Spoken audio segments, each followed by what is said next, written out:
प्रदेश विधानसभा चुनाव को लेकर यूपी में राजनीति तेज है।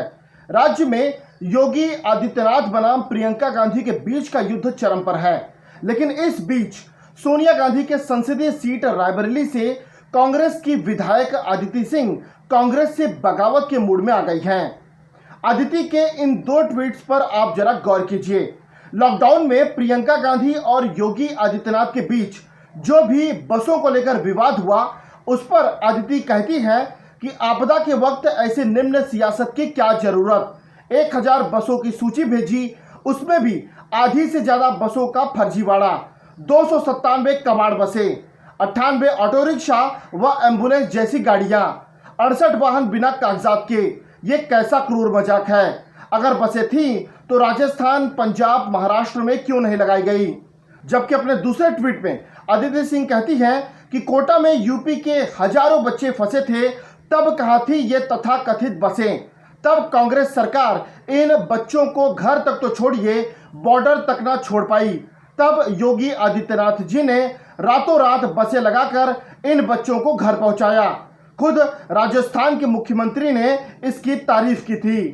कांग्रेस को अदिति द्वारा खुलकर बीजेपी और योगी आदित्यनाथ की प्रशंसा करना नागवार गुजरा और तत्काल उन्हें पार्टी से निलंबित कर दिया गया।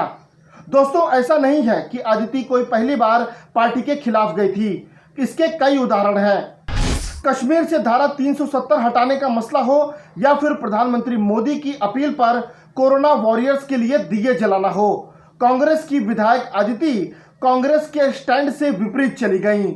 और इन्हीं सब के मद्देनजर नवंबर 2019 में कांग्रेस विधानमंडल दल की नेता आराधना मिश्रा ने यूपी विधानसभा के अध्यक्ष हृदय नारायण दीक्षित से अदिति सिंह की विधायकी रद्द करने की अपील कर दी। दरअसल हुआ यह था कि 2 अक्टूबर यानी गांधी जयंती के दिन लखनऊ में प्रियंका गांधी की अगुवाई में कांग्रेस का मार्च था, जबकि उसी दिन योगी सरकार की ओर से 36 घंटे तक चलने वाला विधानसभा सत्र बुलाया गया, जिसका पूरे विपक्ष ने बाइकआउट किया था। लेकिन अदिति सिंह सब कुछ नजरअंदाज करके विधानसभा सत्र में हिस्सा लेने पहुंच गई। पत्रकारों ने जब उनसे इस बाबत सवाल किया तो उन्होंने कहा कि मुझे जो ठीक लगा मैंने वो किया। विकास का मुद्दा बड़ा मुद्दा है। अब इस प्रकरण के बाद कांग्रेस ने अदिति को शो कॉज नोटिस भेज दिया और साथ ही साथ महिला विंग के महासचिव के पद से भी हटा दिया। लेकिन वर्तमान में विधायक के पद से हटाने पर पेंच अभी भी फंसा हुआ है, क्योंकि अगर कांग्रेस खुद अदिति को पार्टी से निकालती है तब भी उनकी विधायक की कुर्सी पर दल बदल कानून की वजह से कोई भी खतरा नहीं आएगा। दोस्तों, अब बात करते हैं रायबरेली लोकसभा क्षेत्र की। उत्तर प्रदेश में रायबरेली सीट कांग्रेस के लिए सबसे सेफ सीट मानी जाती है और वर्तमान में सोनिया गांधी यहां से लोकसभा की सांसद हैं। भारतीय जनता पार्टी इस सीट को हमेशा से ही अपने कब्जे में लेना चाहती है।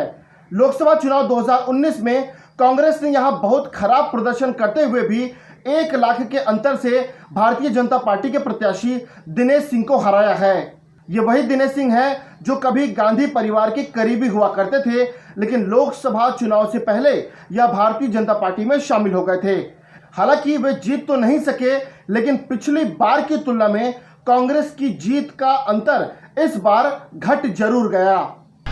लेकिन क्षेत्र की इन सभी राजनीतिक उठापटक के बाद भी कांग्रेस के पास एक तुरुप का ऐसा पत्ता था जो अकेले ही जिले के सारे बाहुबलियों पर भारी था। वह थे रायबरेली सदर से पूर्व विधायक और बाहुबली नेता अखिलेश सिंह। अदिति सिंह इन्हीं की बेटी है। अखिलेश सिंह रायबरेली सदर से कई बार विधायक रह चुके हैं।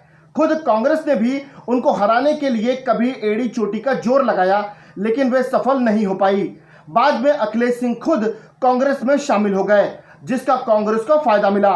कहते हैं कि लोकसभा चुनाव में अखिलेश सिंह के रसूख की बदौलत ही रायबरेली में कांग्रेस को चुनाव में एक तरफा वोट मिल जाते हैं, जो सोनिया गांधी की जीत का अंतर बहुत ज्यादा बढ़ा देते हैं। लेकिन बीते साल ही बीमारी की वजह से अखिलेश सिंह का निधन हो चुका है। अब अखिलेश सिंह के न रहने पर क्षेत्र में उनके प्रतिद्वंदी अदिति सिंह पर हावी होने की कोशिश करते रहते हैं। अभी बीते साल ही रायबरेली लखनऊ रोड पर अदिति सिंह पर एक कथित हमले की भी घटना हुई। इसकी गूंज दिल्ली तक भी सुनाई दी और इस घटना का प्रियंका गांधी ने भी विरोध किया था। बाद में अदिति रायबरेली सदर सीट से कांग्रेस की विधायक भी चुनी गई। मौजूदा समय में रायबरेली की 5 विधानसभा सीटों में से 2 कांग्रेस के पास है, 2 बीजेपी के पास है और 1 सीट है समाजवादी पार्टी के पास। लेकिन दिनेश सिंह के बीजेपी में जाने के बाद से उनके भाई जो कि हरचंदपुर विधानसभा सीट से विधायक हैं, वह भी एक तरह से बीजेपी के ही माने जाते हैं। यानी 3 विधायक पहले से ही बीजेपी के खाते में है। आदित्य सिंह के जाने पर विधायकों की संख्या 4 हो जाएगी। इस लोकसभा चुनाव में जीत का अंतर देखते हुए ऐसा लगता है कि आदित्य सिंह का बीजेपी में जाना कांग्रेस के लिए सबसे बड़ा खतरा हो सकता है। वैसे भी राहुल गांधी को अमेठी में हराकर स्मृति ईरानी और भारतीय जनता पार्टी दोनों के हौसले बुलंद है और यही वजह है कि आदित्य सिंह को सोनिया गांधी के खिलाफ तैयार करने की मंशा बीजेपी सोच रही होगी। खैर, वैसे अभी लोकसभा चुनाव तो बहुत दूर है, इससे पहले उत्तर प्रदेश में विधानसभा के चुनाव होने वाले हैं। अगर सब कुछ ठीक रहा तो आदित्य सिंह बीजेपी के टिकट पर यूपी का विधानसभा चुनाव लड़ सकती है।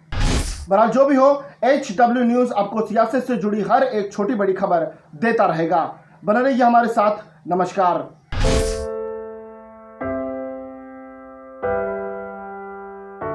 हमारे घरों में भी बच्चे होते हैं जो हमसे प्यार दुलार की आस करते हैं। हमारा भी जीवन साथी है जिसको हमारे ड्यूटी से घर आने का इंतजार होता है। हमारे घर में भी एक बूढ़ी माँ है जिनके लिए आज भी हम ही आंखों के तारे हैं।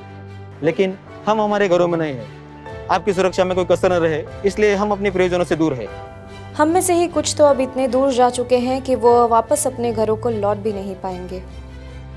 हमें गर्व है कि हमारे कंधों पे मुंबई शहर के नागरिकों की सुरक्षा की जिम्मेदारी है। हमारे जज्बे और बलिदान को व्यर्थ न जाने दे। इस संकट के समय में आप घर पे रहे, सुरक्षित रहे।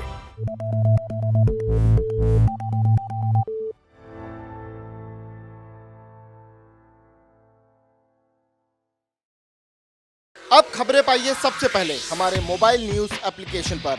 एंड्रॉइड या iOS प्लेटफॉर्म पर जाइए, HW न्यूज नेटवर्क को सर्च कीजिए, डाउनलोड कीजिए और अपनी सुविधानुसार भाषा का चयन कीजिए। खबरों की भीड़ में अपने काम की खबर पाते रहिए।